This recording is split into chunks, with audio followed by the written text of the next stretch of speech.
días, hermanos y hermanas. Dios bendiga en gran manera sus vidas en este día.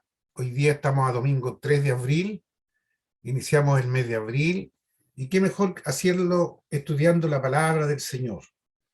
Hoy día, como escuela bíblica dominical, tenemos dos grandes noticias. La primera es que hoy día comenzamos las clases presenciales de los niños. Y ese es un gran avance. Le damos gracias al Señor porque hoy día los niños van a poder volver a la iglesia. Y qué mejor que haciéndolo estudiando la escuela, la palabra del Señor. Y la otra, que hoy día vamos a iniciar un nuevo curso para las clases de adultos. Y este curso consiste, ¿no es cierto?, en la salvación en Cristo. Es un curso realmente que dura aproximadamente unas 10 lecciones. Y realmente cada una de ellas está enfocada solamente en lo que es realmente el sacrificio de Cristo en la cruz. Es muy interesante realmente que uno pueda entender y comprender a cabalidad, porque a veces, hermanos, tenemos una perspectiva distinta, diferente, pero cuando la palabra de Dios comienza a hablar a nuestras vidas y nos piensa a mostrar cosas que realmente no habíamos visto, vamos entendiendo a mayor cabalidad lo que es realmente la salvación de Cristo para nuestra vida. Yo le invito, hermano, así, usando la misma metodología que hemos estudiado hasta ahora, hermanos, voy a compartir en pantalla los textos que están en negrita, corresponden a la revisión Reina Valera, 1960, y hermanos, vamos a estar compartiendo en esta oportunidad la palabra del Señor, esta nueva lección. Así que espero que sea de mucha bendición para usted, porque para mí ha sido realmente de bendición. Así que le invito a tener un tiempo de oración para que después comencemos realmente a estudiar la palabra del Señor, este gran tema que hoy día vamos a presentar. Padre, en el nombre glorioso de Cristo Jesús, le damos honra, gloria y alabanza a ti, Señor, por los siglos de los siglos. Gracias, mi Dios, porque a ti te ha placido que hoy día nos reunamos con nuestros hermanos, nuestras hermanas, con los jóvenes, las señoritas, Señor, todos aquellos que hoy día se conectan a través, Señor, de este medio para recibir la enseñanza oportuna de tu palabra.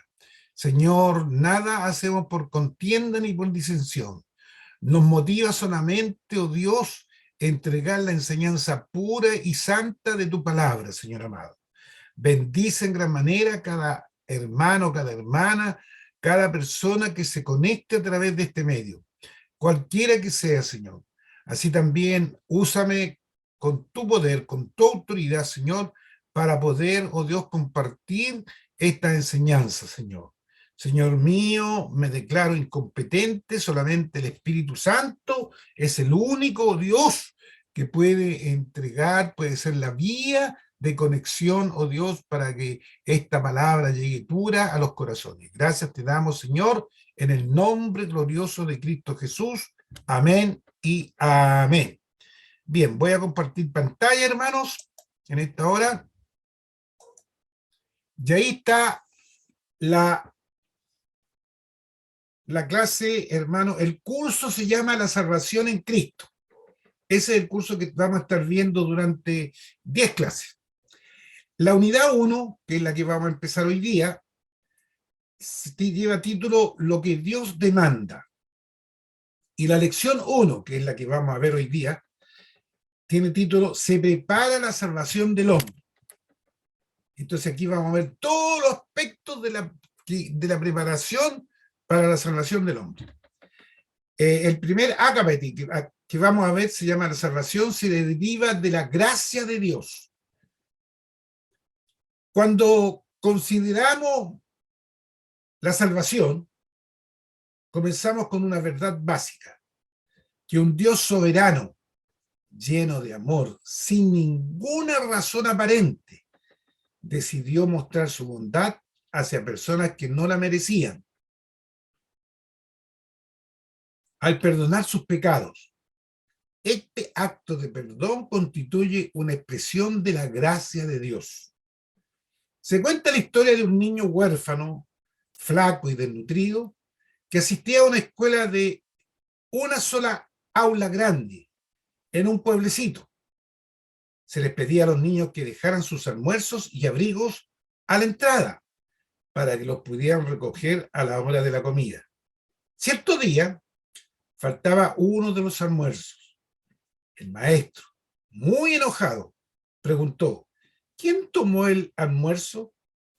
Finalmente el huerfanito levantó su mano débil y temblorosa, tomando un látigo cruel de su escritorio. El maestro le ordenó al niño que pasara al frente para recibir su castigo.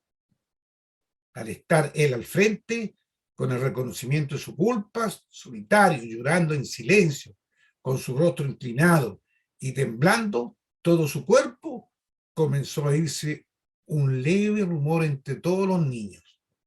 De pronto un niño robusto pasó al frente y le dijo al maestro: yo recibiré los látigos en lugar de él. Y frente a toda la clase desnudó su espalda en lugar del huérfano culpable, recibiendo así el castigo con la regla quebrantada. La compasión y la simpatía lo impulsaron a sufrir la pena impuesta sobre el pobre huérfanito hambriento y olvidado. Un amor mayor que el de este niño impulsó a Dios a entregar a su hijo para que sufriera el castigo en lugar de la gente. Él pagó de una pena a sufrir el castigo en lugar de otro. Constituye una ilustración de lo que la Biblia llama gracia. La gracia es, sencillamente, un favor inmerecido. Quienes han pecado solo merecen el juicio y el castigo. No merecen el perdón de su desobediencia a Dios. Pero Dios mostró su amor enviando a Cristo a morir en lugar de ellos. Por amor, Dios envió a su Hijo a satisfacer la pena por los pecados de ellos, librándolos del control del mal, considerándolos como si nunca hubieran pecado. Eso es gracia. La misericordia de Dios no nos da lo que merecemos. La gracia de Dios nos da lo que no merecemos. Qué interesante estas dos frases, hermano. Que la misericordia de Dios no nos da lo que merecemos. O sea, por misericordia, hermanos, por ejemplo, no hemos sido consumidos. ¿Merecemos ser consumidos? Sí, pero la misericordia de Dios no permite aquello. A eso se refiere esta frase. La gracia de Dios nos da lo que no merecemos.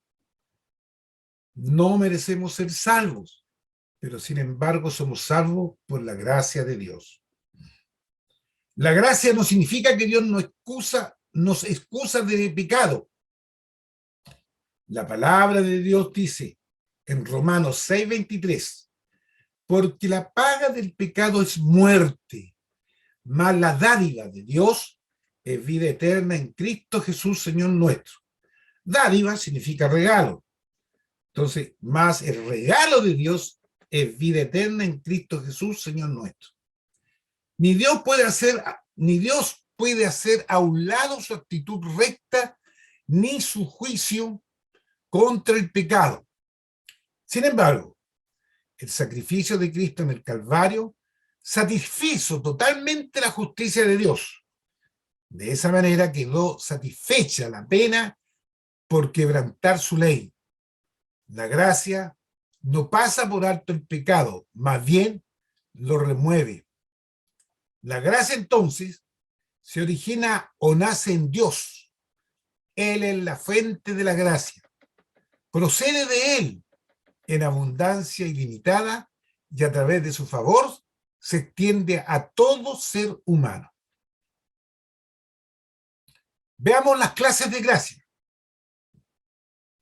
Existen dos clases de gracia en la relación de Dios con su pueblo. gracia común y gracia salvadora. La gracia común es la bondad que Dios muestra a toda la gente, aunque sea pecadores. Le ayuda a la gente a que no hagan lo malo y los alienta a hacer lo bueno. Capacita a los seres humanos para actuar decentemente y los ayuda a vivir juntos en cierto grado de armonía social. La gracia de Dios provee las bendiciones del mundo natural: lluvia, temporadas fructíferas, alimentos y muchas otras bendiciones materiales y sociales. Además de las bendiciones del mundo natural, la gracia común provee la presencia y la influencia de la Biblia, el Espíritu Santo y la Iglesia. La gracia común en sí misma no basta para la salvación, pero revela la bondad de Dios a toda la gente. Les crea conciencia de las provisiones de Dios para la vida.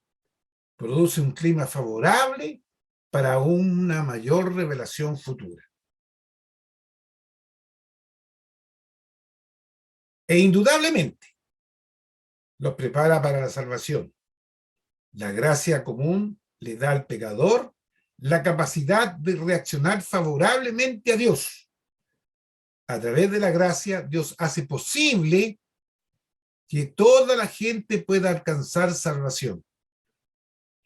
Hemos visto que la gracia común le hace posible a un hombre reaccionar favorablemente a Dios. Sin embargo, la gracia salvadora de Dios lleva a la gente a Cristo. Juan 6:44 dice: ninguno puede venir a mí si el Padre que me envió no le trajere, y yo le resucitaré en el día postrero. Estas son palabras de nuestro Señor Jesucristo. Renueva sus corazones y los libra del pecado. Esa es la gracia salvadora. La gracia salvadora de Dios se mostró en forma singular en Cristo, en su Evangelio. Juan dice, Juan 1:17, pues la ley por medio de Moisés fue dada, pero la gracia y la verdad vinieron por medio de Jesucristo. Este versículo no significa que antes de la venida de Cristo no existía la gracia salvadora.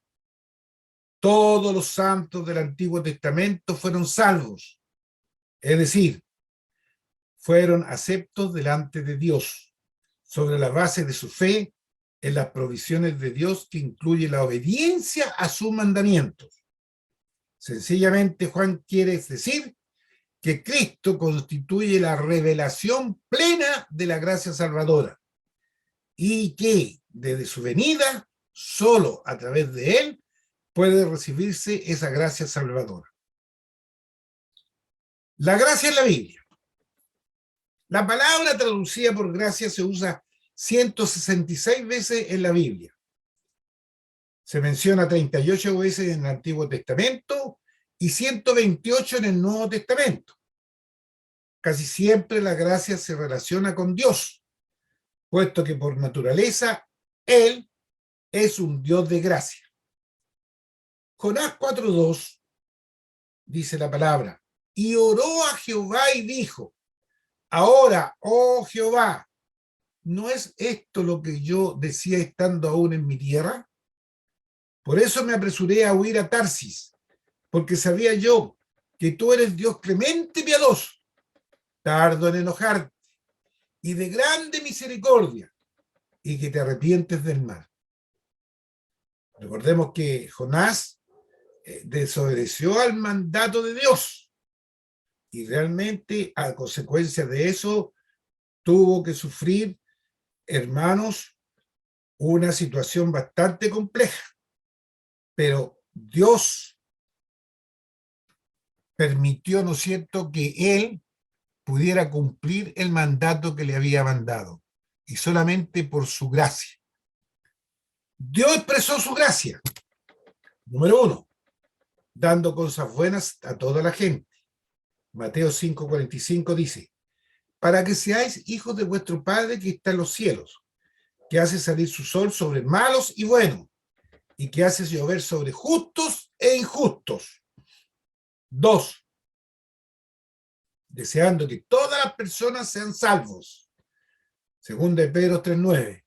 El Señor no retarda su promesa, según algunos la tienen por tardanza, sino que es paciente para con nosotros, no queriendo que ninguna perezca, sino que todos procedan al arrepentimiento. ¿Qué me está diciendo esta frase, hermano? ¿Qué está diciendo la palabra de aquí? Que la salvación es para todos, no está limitado a cierto grupo de personas.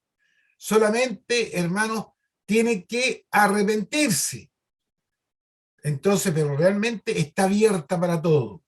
Número 3, ofreciendo sus riquezas a quienes creen. Según de Corintios 8:9. Porque ya conocéis la gracia de nuestro Señor Jesucristo, que por amor a vosotros se hizo pobre, siendo rico, para que vosotros por su pobreza fueseis enriquecidos. 4. Guardando al creyente en momentos difíciles. 1 Pedro 5, 6, de 6 a 10. Humillaos, pues, bajo la poderosa mano de Dios, para que Él os exalte cuando fuere tiempo, echando toda vuestra ansiedad sobre Él, porque Él tiene cuidado de vosotros. Sed sobrios y velad, porque vuestro adversario, el diablo, como león rugiente, anda alrededor buscando a quien devorar, al cual resistís firme en la fe, sabiendo que los mismos padecimientos se van cumpliendo en vuestros hermanos en todo el mundo. Mas el Dios de toda gracia, que nos llamó a su gloria eterna en Jesucristo, después que hayáis padecido un poco de tiempo, el mismo os perfeccione, afirme, fortalezca y establezca. Y como el apóstol lo recalca en Romanos 5:20, pero la ley se introdujo para que el pecado abundase, mas cuando el pecado abundó, sobreabundó la gracia. La gracia de Dios no tiene límite, es suficiente para todas las necesidades que la gente pecadora trae a la cruz. En los versículos finales de las epístolas, la gracia se relaciona con Jesucristo. La gracia es de suma importancia en la enseñanza del Nuevo Testamento, y que Cristo es la expresión máxima de la gracia de Dios. En verdad, solo por su gracia, nuestros corazones son atraídos a Él. Considere la historia de Tigranes, un grande y poderoso rey de Armenia, quien fue capturado por el ejército romano invasor. El derrotado rey, su esposa y todos sus hijos fueron llevados ante el general comandante para recibir la sentencia de muerte. Tigranes se lanzó a los pies del vencedor y le imploró que no matara a su familia. Haz conmigo lo bien te parezca, pero no hagas daño ni a mi esposa ni a mis hijos. Su petición conmovió tanto al general romano que le perdonó la vida a toda la familia y los dejó en libertad. Cuando se alejaba del campamento romano, el agradecido rey se volvió a su esposa y le preguntó: ¿qué pensaste del general romano? Ella respondió: nunca lo vi. El rey exclamó: estabas en su presencia. ¿Hacia dónde mirabas? Y ella dijo: mi vista estaba fija en aquel que estuvo dispuesto a morir por mí. No pude ver a nadie más. Cuando miramos hacia la salvación de Dios y la cruz, solo vemos a Jesús, quien estuvo dispuesto a morir por nosotros. La muerte de Cristo es la expresión más grandiosa de la gracia de Dios. Aleluya. La salvación procede de la obra expiatoria de Cristo. Permiso. Si deseamos comprender la naturaleza de la salvación, debemos considerar la expiación. La palabra expiación da la idea de enemigos que se juntan para hacer las paces. Se refiere a la reconciliación, el cambio de un estado de enemistad a otro de amistad. En el contexto de la salvación, se refiere a la acción por la que el pecador es reconciliado o vuelto a Dios. Otro significado de la expiación se refiere a cancelar o cubrir. Como resultado del sufrimiento y la muerte sacrificial de Cristo, los pecados de la gente quedan descubiertos por su sangre y queda cancelada la pena por sus pecados. Para comprender plenamente la importancia de la expiación y su lugar en el plan de la salvación, piensa en la siguiente escena. Cierto padre y su hijo se enfrascaron en una agra discusión. Como resultado, el hijo se fue de la casa, jurando que jamás regresaría mientras su padre viviera. La madre sufría intensamente, ya que los amaba a ambos. Después de muchos meses, el hijo recibió un mensaje muy urgente, pidiéndole que regresara a su casa, ya que su madre estaba gravemente enferma y moriría de un momento a otro. Al entrar el hijo en el cuarto del hospital, vio a su amada madre pálida y agotada en la cama. Tanto el padre como el hijo vieron en silencio su ser amado, sabiendo que pronto moriría. Echando mano en sus últimas reservas de fuerza, la madre extendió su mano y tomó la de su esposo, y con la otra mano tomó la del hijo. Como un acto final de amor, juntó las manos de ambos en su pecho y expiró. La muerte de Cristo en la cruz constituyó el medio para reconciliar a un Dios santo con la gente pecaminosa. Por medio de la cruz recibimos la expiación de pecados, es decir, los pecados han quedado cubiertos por la muerte de un sustituto. La pena ha sido satisfecha y Dios y la humanidad han sido reconciliados. Necesidad de la expiación. Algunos quizás se pregunten, ¿por qué Dios no sencillamente abandonó a la gente en sus pecados o simplemente los declaró buenos y los hizo rectos? La Escritura, sin embargo, muestra que Dios es santo, lleno de amor y justo. No desea que nadie perezca, pero tampoco no puede excusar la culpa de la gente ni aceptarlos en su pecado. Para poder restaurar a la gente, por tanto, Dios proveyó el remedio a través de la expiación. La solución se encuentra en la persona y obra de Jesucristo. En Cristo se llenan todos los requerimientos de la justicia de Dios, tanto en su vida, puesto que guardó la ley perfectamente en nuestro lugar, como en su muerte, ya que murió bajo la pena del quebrantamiento de la ley. En el fondo podemos decir, hermano, la ley nosotros la cumplimos en Cristo, porque Él pagó por nosotros allí en la cruz del Calvario. En la expiación se cumplieron los propósitos de justicia perfecta y amor divino. La gente quedó libre del poder y la culpa del pecado y fue restaurada al compañerismo con Dios. La necesidad de la expiación se muestra claramente en la Escritura. En primer lugar, la santidad de Dios no pasa por alto el pecado. Éxodo 34, 6 al 7. Y pasando Jehová por delante de él, proclamó: Jehová, Jehová, fuerte, misericordioso y piadoso, tardo para la ira, y grande en misericordia y verdad, que guarda misericordia a millares, que perdona la iniquidad, la rebelión y el pecado, y que de ningún modo tendrá por inocente al malvado, que visita la iniquidad de los padres sobre los hijos y sobre los hijos de los hijos, hasta la tercera y cuarta generación.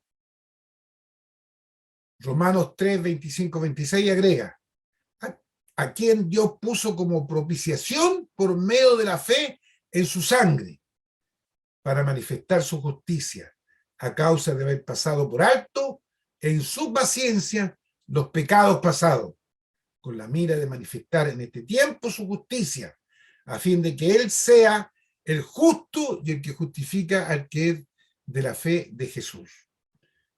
sino exige que sea cubierto y cancelado. En segundo lugar, la ley de Dios, que refleja su misma naturaleza, le obligó a que demandara satisfacción de parte del pecado. Deuteronomio 27:26 dice: maldito el que no confirmare las palabras de esta ley para hacerla. Y dirá todo el pueblo, amén. Entonces, la veracidad de Dios demanda la expiación. Número 23:19. Dios no es hombre para que mienta, ni hijo de hombre para que se arrepienta. Él dijo, y no hará. Habló, y no lo ejecutará. Romanos 3:4 dice, de ninguna manera, antes bien, sea Dios veraz, y todo hombre mentiroso, como está escrito, para que sea justificado en su palabra y venza cuando fueres juzgado. Dios le había advertido claramente a Adán y Eva que morirían si desobedecían sus mandamientos. Romanos 6:23 dice, porque la paga del pecado es muerte, mas la dádiva de Dios es vida eterna en Cristo Jesús, Señor nuestro. Dios no es hombre para... Qué importante esto, hermano, que tengamos claro. Las promesas de Dios se cumplen. Dios cumple sus promesas. Y no tengamos por tardanza el cumplimiento de todas sus promesas. Y Él no es hombre para mentir. Él realmente cumple lo que promete. Dios le había advertido claramente a Adán que morirían si desobedecían sus mandamientos. Y así fue, pues, hermanos. Cuando ellos desobedecieron, fueron expulsados, ¿no es cierto?, del paraíso, y realmente y allí entró la muerte, ¿no es cierto?, al ser humano. La veracidad de Dios demanda que fuera cierto su palabra y exigiera la satisfacción de esta pena, ya fuera por los ofensores o un sustituto. Finalmente, el alto costo del sacrificio sugiere que era necesaria la expiación. De seguro, Dios no demandaría la muerte de su hijo innecesariamente. Lucas 24:26 dice, ¿no era necesario que el Cristo padeciera estas cosas y que entrara en su gloria? Veamos la doctrina bíblica de la expiación. La Biblia enseña que el hombre cayó en pecado por desobediencia. Lo vimos anteriormente, ¿no es cierto? Adán y Eva desobedecieron, por eso que cayeron en el pecado. Y que Cristo, por su obediencia en lugar del pecador, cumplió la pena que el pecador había contraído. O sea, la pena que nosotros teníamos que pagar por el pecado, la pagó Cristo allí en la cruz del Calvario. Romanos 5:12-19 dice, por tanto, como el pecado entró en el mundo por un hombre, por Adán, y por el pecado la muerte, así la muerte pasó a todos los hombres, por cuanto todos pecaron. Pues antes de la ley había pecado en el mundo, pero donde no hay ley, no se inculpa de pecado. No obstante, reinó la muerte desde Adán hasta Moisés, aún en los que no pecaron a la manera de la transgresión de Adán, el cual es figura del que había de venir. Pero el don no fue como la transgresión, porque si por la transgresión de aquel uno murieron los muchos, abundaron mucho más para los muchos la gracia y el don de Dios por la gracia de un hombre, Jesucristo. Y con el don no sucede como en el caso de aquel uno que pecó, porque ciertamente el juicio vino a causa de un solo pecado, para condenación, pero el don vino a causa de muchas transgresiones para justificación. Pues, si por la transgresión de uno solo reinó la muerte, mucho más reinará en vida por uno solo, Jesucristo, los que reciben la abundancia de la gracia y el don de la justicia. Así que, por la transgresión de uno vino la condenación a todos los hombres, De la misma manera, por la justicia de uno vino a todos los hombres la justificación de vida, porque así como la desobediencia de un hombre los muchos fueron constituidos pecadores, así también por la obediencia de uno los muchos serán constituidos justos. Qué tremendo es el amor y la misericordia de Dios para con nosotros. Él entrega a su Hijo para que nosotros podamos realmente alcanzar salvación. Estábamos condenados en nuestros delitos y pecados, mas Él, Dios, ¿no es cierto?, a través de Jesucristo, a través de su Hijo amado, por la gracia de Dios, entrega a Él y nosotros somos constituidos a través de Cristo, somos constituidos justos. Esta verdad significa que Cristo murió como nuestro sustituto, es decir, nosotros teníamos que morir. Murió en lugar de nosotros. Su sacrificio por los pecados nos ganó el favor divino.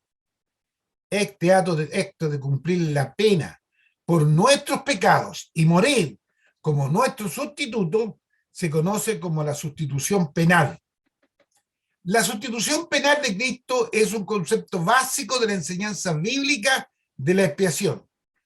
Isaías 53, 5, 6 dice: mas el herido fue por nuestras rebeliones, molido por nuestros pecados.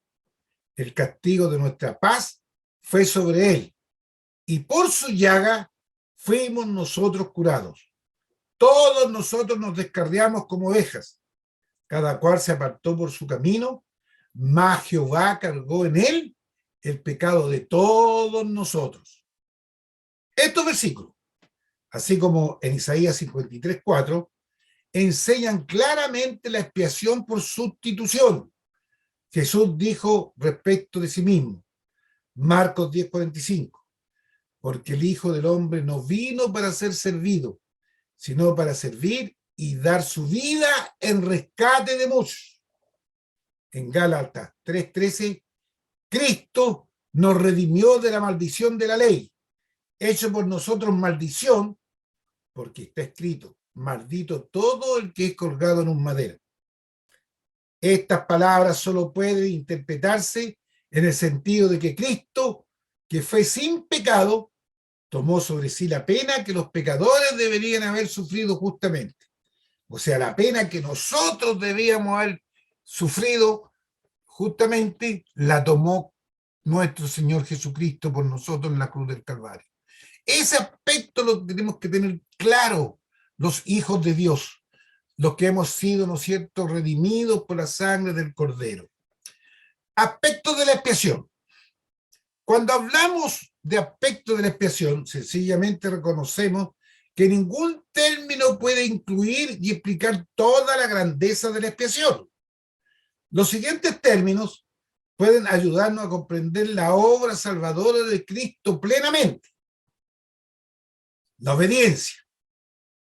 De los diversos aspectos de la expiación, la obediencia de Cristo unifica mejor el concepto total, puesto que constituye el aspecto general del cual dependen todos los demás, lo consideramos en primer lugar.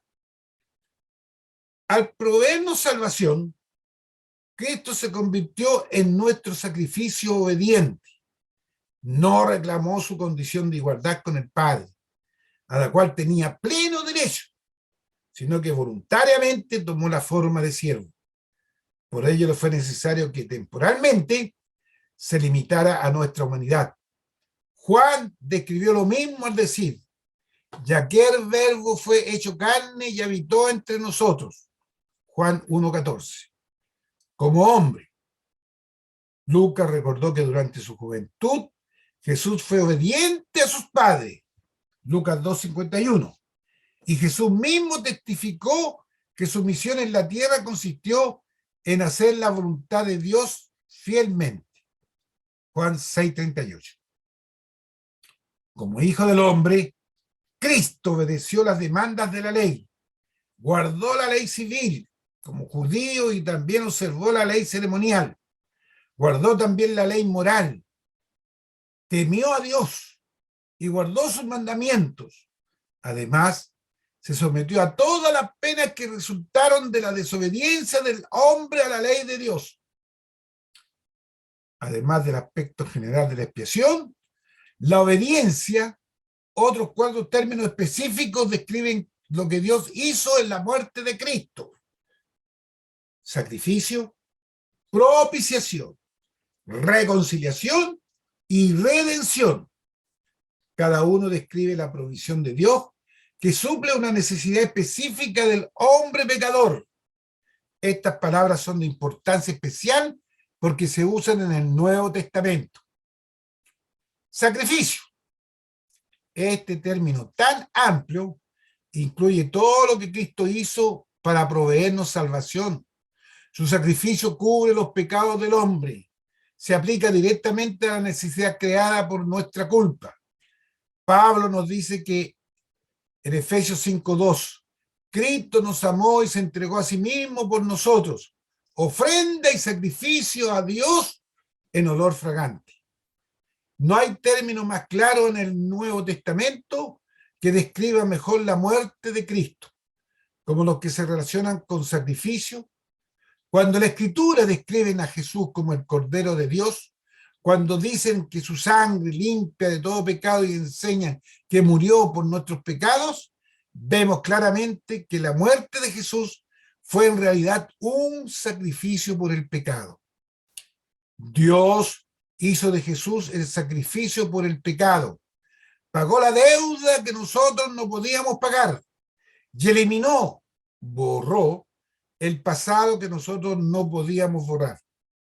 Él es nuestro sacrificio, porque su muerte se presenta como un acto de perfecta entrega personal. Su único sacrificio fue suficiente para apaciguar la justicia ofendida, la ira de Dios, y derribar todas las barreras entre Dios y el hombre que interrumpían su comunión. ¡Qué tremendo, hermano!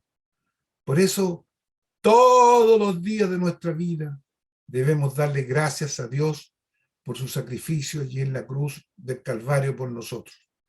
Nunca debemos de dejar, hermanos, de olvidar aquello, el sacrificio de Cristo en la cruz, porque el que tenía que pagar éramos nosotros, más Él, en un acto de amor y de misericordia, hizo ese sacrificio por nosotros. Propiciación. Suple las necesidades que surgen de la ira de Dios. Propiciar significa apaciguar, pacificar la justa ira de Dios por un sacrificio expiatorio. A Cristo se le describe como esa propiciación. Primera Juan 2:2. Y Él es la propiciación por nuestros pecados. Y no solamente por los nuestros, sino también por la de todo el mundo. El concepto de ira de Dios se encuentra en toda la Biblia, particularmente en el Antiguo Testamento. Da hincapié a la seriedad del pecado por el sufrimiento expiatorio del pecador, Jesucristo. La ira divina es propiciada, apaciguada, y como resultado de tal propiciación, no entra en vigor el castigo que el pecador merece por causa de su pecado. La ira de Dios no es como la nuestra. Nosotros nos enojamos porque nos lastiman o nos ofenden y explotamos en un arranque de cólera. Pero la ira de Dios es judicial y está dirigida contra el pecado y los pecadores. Él no pierde los estribos. Reconciliación. Suple la necesidad creada cuando las personas pecaminosas se separan de Dios. La Biblia nos dice que los pecadores son enemigos de Dios. Santiago 4:4. Oh almas adúlteras, ¿no sabéis que la amistad del mundo es enemistad contra Dios? Cualquiera, pues, que quiera ser amigo del mundo, se constituye enemigo de Dios. La relación dañada entre Dios y el hombre fue causada por el pecado de éste. Pero Cristo murió para remover nuestros pecados, los cuales eran la causa de la hostilidad y la separación. A restaurar el compañerismo entre Dios y el hombre, Dios dio el primer paso para corregir el problema. Romanos 5:8 dice, siendo aún pecadores, Cristo murió por nosotros. Según de Corintios 5:19, Dios estaba en Cristo reconciliando consigo al mundo. La reconciliación, entonces, se refiere al ajuste de diferencia entre Dios y el hombre. Hace que todo quede bien. Redención. Responde a la necesidad creada por la esclavitud del hombre al pecado. La redención habla de la liberación de cierto mal por el pago de cierto precio. Este precio fue pagado con el propósito de librarnos del pecado y su culpa. Ese precio fue la muerte expiatoria de nuestro Salvador. Gálatas 3:13 dice, Cristo nos redimió de la maldición de la ley, hecho por nosotros maldición, porque está escrito, maldito todo el que es colgado en un madero. Sin esta redención de la maldición de la ley, no podríamos disfrutar de la salvación. Además de la redención de la maldición de la ley, también hemos sido liberados de la esclavitud de la ley y de la necesidad de guardarla como condición para ser aceptos ante Dios. El alcance de la expiación. Debemos considerar estas preguntas. ¿Acaso Dios tiene la intención que Jesús muriera por todas las personas o que muriera solo por unos cuantos escogidos? El valor de la expiación es ilimitado, pero su aplicación es limitada. La muerte expiatoria de Cristo es suficiente para todos, pero es suficiente solo para los que creen. Qué importante esta parte, hermano. La expiación solamente es para los que creen. La palabra del Señor nos dice que de tal manera amó Dios al mundo. Y cuando dice a Dios al mundo, habla de toda la humanidad, al mundo entero, que dio a su Hijo para proveer salvación. Juan 3:16. La salvación suple las necesidades del hombre. Nuestra responsabilidad como creyentes consiste en compartir las buenas nuevas con toda la gente. Sin embargo, si deseamos demostrar efectivamente cómo Cristo puede sufrir sus necesidades, debemos conocer esas necesidades. El pecado del hombre. En la Biblia sobresalen dos enseñanzas respecto a la naturaleza del hombre: su pecado y su conflicto o condición. El pecado consiste en la incapacidad de vivir de acuerdo con la ley de Dios o en quebrantar abiertamente la ley. Sin embargo, el pecado es más que simple desobediencia. Consiste también en ensalzar al yo y minimizar a Dios. Puesto que somos criaturas pensantes con la capacidad de razonar, sabemos que cuando hacemos lo que no debemos o no hacemos lo que debemos, somos lo que no debemos ser o no somos lo que debemos ser. Somos culpables de pecado. Toda persona es pecadora de dos maneras. Una consiste en que nació de pecado y la otra en que decide cometer actos pecaminosos.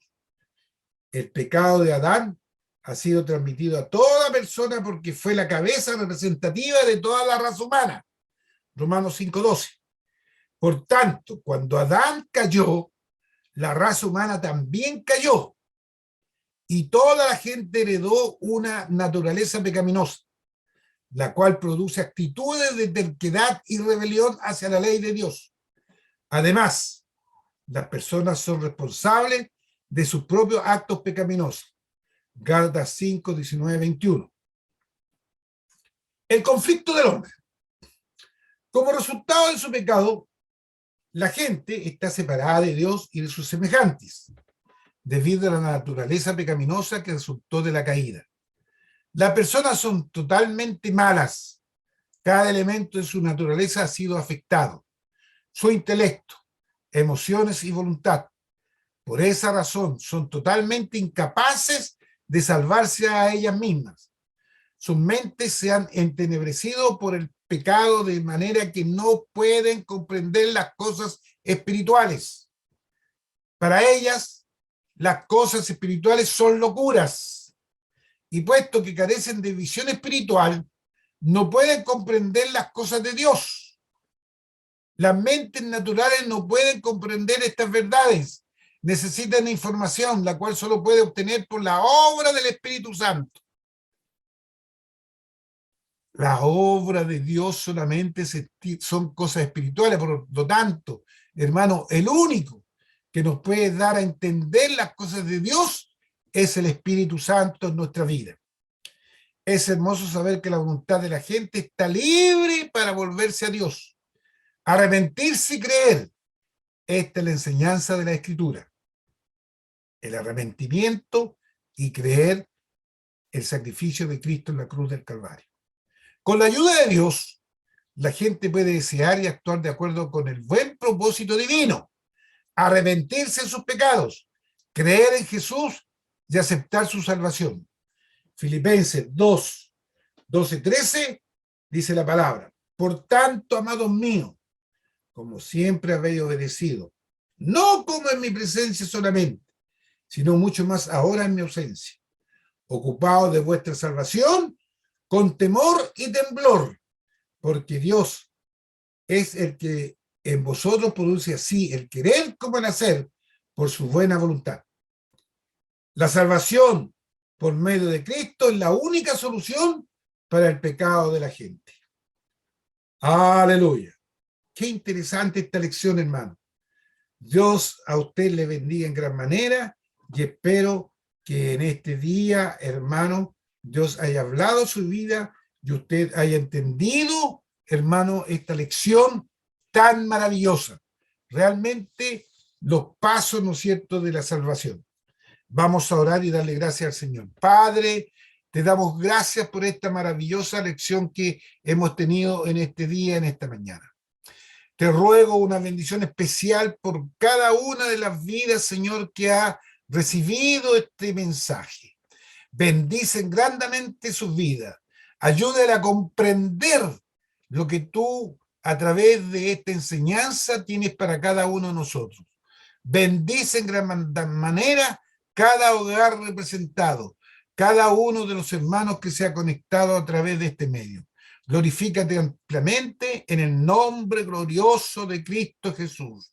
Para ti toda honra, toda gloria y toda alabanza. Gracias, Señor. Hermanos, les recuerdo que no es cierto que este domingo 3 que estamos viviendo hoy día, hermano, los niños tienen culto presencial.